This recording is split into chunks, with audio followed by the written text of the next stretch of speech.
If the first commitment was about moving the money, the second commitment was about making sure no one could see it moving. Throughout the negotiations of 1974, the Saudi government placed absolute emphasis on the necessity of confidentiality regarding its investments. They weren't just looking for returns, they were looking for a shadow system that would shield their wealth from geopolitical scrutiny.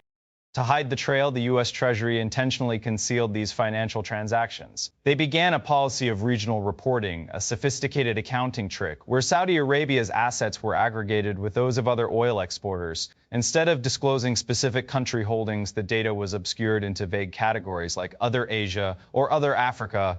Assistant Secretary of the Treasury Fred Bergston later admitted that because these nations' official holdings constituted nearly 90% of their total assets, disclosing country-by-country data would essentially reveal the inner workings of their central banks. William Simon himself stressed that this regional reporting was the only way Saudi Arabia would agree to the deal for add-ons. This wasn't just about hiding data from the public, it was about hiding it from the rest of the U.S. government. Fragments of this arrangement were discerned through a 1979 congressional investigation, which found that federal agencies needing information about these assets were regularly denied it.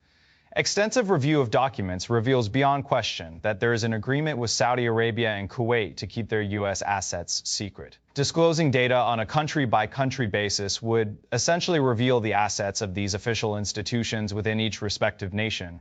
When the press questioned the lack of transparency regarding the Saudi Arabia trust account, the Treasury's response was a masterpiece of misdirection. They claimed the holdings were excluded from financial reports because they represented prepayments for infrastructure projects managed by the Joint Commission rather than financial investments. This clandestine strategy even allowed the U.S. to win a high-stakes battle against its closest ally, Great Britain. While the British Chancellor of the Exchequer, Denis Healey, was on a 3-day visit to the Middle East in December 1974, trying to secure petrodollars for the UK, the US add-on deal was struck simultaneously.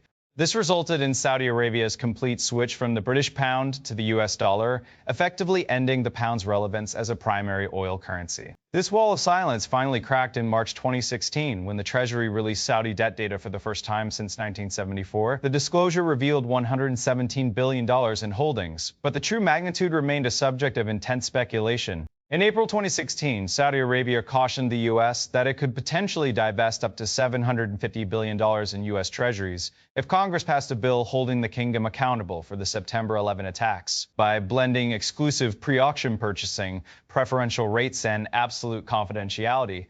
The Nixon-Ford administration successfully transformed crude oil into a financial instrument. The greenback was now the world's first true fiat reserve currency, underpinned not by gold but by black gold and secret diplomacy. But as the petrodollar system stabilized and began to operate smoothly, a new group was about to pay a heavy price for this strong dollar the American manufacturer. The exorbitant privilege was about to become an exorbitant burden for the American worker.